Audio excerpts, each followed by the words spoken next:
Hi, welcome to SBR Sports Picks. He's Mike Brenner. I'm Peter Loshak. We are the odds couple. We come to you from sportsbookreview.com, SBRodds.com. This is the Doug Upstone False Favorites and Top Dog Show for NFL Week 14. Mike Brenner, Doug Upstone is coming off a 1-2 week, which still puts him at. I got one of them losses. That's right. He went head to head with you on the Giants, and you came out on top again. Doug Upstone is still though 22-16 ATS after his hot start. He's cooled off, but still though 57.9% ATS. Which is a great record. Doug Upstone, though, would be awesome to have a 3-0 or at least a 2-1 week this week, though. He's due for a 3-0. Right, Doug?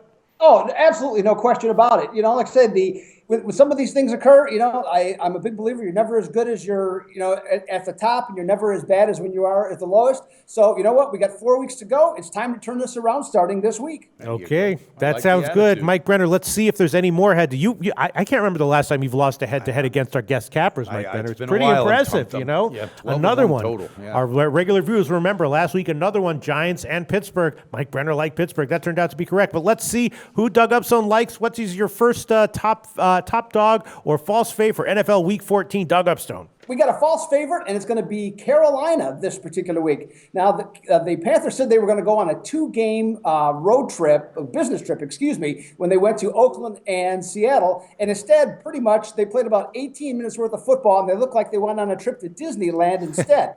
Now, this team, they were just absolutely non-caring, and obviously they were not dressed for success. Ask Cam Newton. Now, with this team, I don't see where their motivation is going to come now for the rest of the season after playing in the Super Bowl. And this season, they're 2-7-1 against the spread.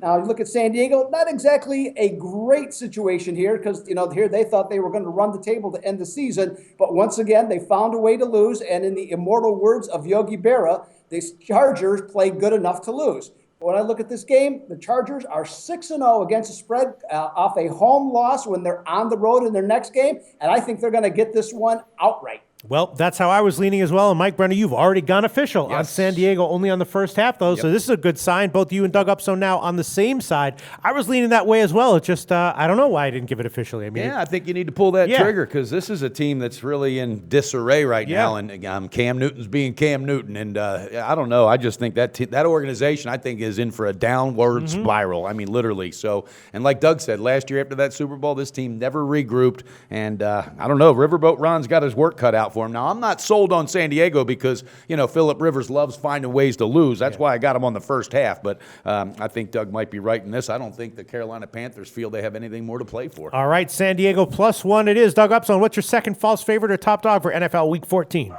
I got a top dog. I'm going to go with Arizona this week. Now, finally, we saw some gumption coming out of the Cardinals when they defeated Washington last week, while Miami looked like the Browns ending their 6-game winning streak when they were at Baltimore. Now, the Cardinals are still a very talented football team that just hasn't played as well. But when teams like Miami suffer what I would consider an alarming upset like that, boy, you really have to pay attention. And it seems that bettors certainly have in moving Miami from -2.5 to -1. Now, Adam Gase, the coach, Miami's coach, was absolutely schooled last week by Baltimore's John Harbaugh. And going into this week, I think Bruce Arians, with that passing offense, has to be absolutely thrilled going up against that Miami secondary that has been lit up like a Christmas tree and giving up over 325 yards the last month when not facing a rookie quarterback. Now listen to this.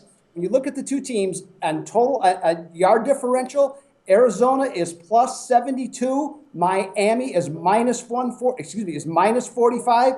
And when you look at the fact that Miami is 0-10 against the spread in December in most recent games, I think the Cards are going to go on a money grab and take this one as a top dog. Well, Mike Brenner, another one you're in agreement with Doug Upstone on. When you gave it officially, Mike Brenner, publicly, it was +2.5. It's down to 1 or 1.5 market wide now. So Mike Brenner, the market, and Doug Upstone are all in agreement on Arizona this week. I like it, and I like the breakdown because last week when he got out-coached and Adam Gase got out-coached, all right, what concerns me about them is Tannehill. 3 interceptions, and when that guy starts to implode, it just carries on and carries on.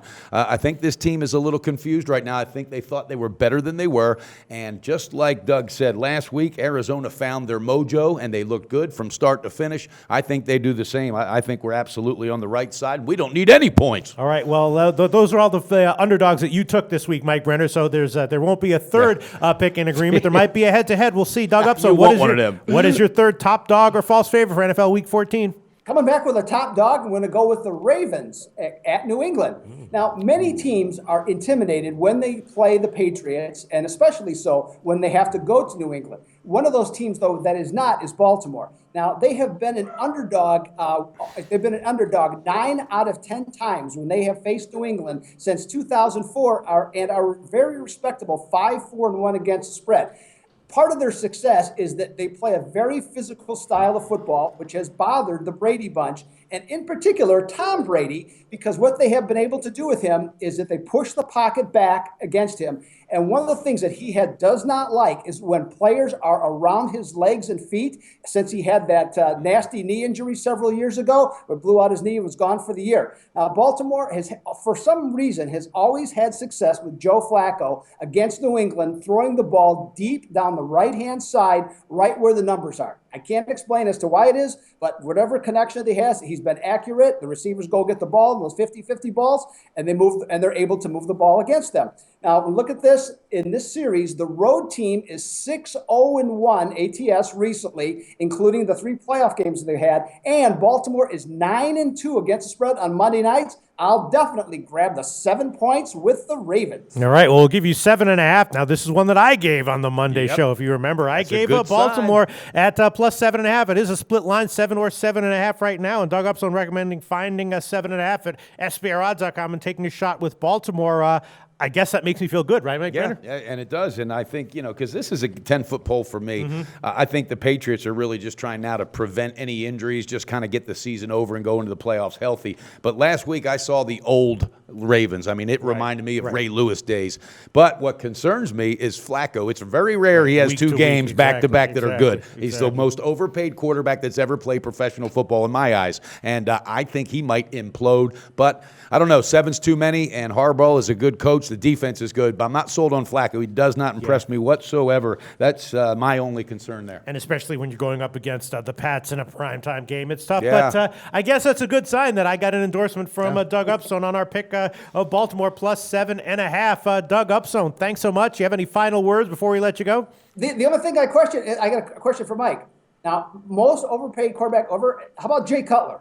Yeah, you're right. I mean, you know what? There's probably 7 that fit in that number 1 spot, Doug, and sometimes I just get a little fiery about it. I know, I'm just kidding you, Mike. No, you're right, though. I can't dispute that one whatsoever. All right, 3 very interesting picks from Doug Upstone in Week 14 NFL. Thanks so much, Doug Upstone. Thanks so much, Mike Brenner. We'll be back doing this again next week for NFL Week 15. Thanks, Doug. My pleasure. Do your research before you bet. Check out our ratings guide to see which books have the best ratings and sign-up bonuses. Open up several accounts. Shop for lines at SBRodds.com. Always be ahead of the game.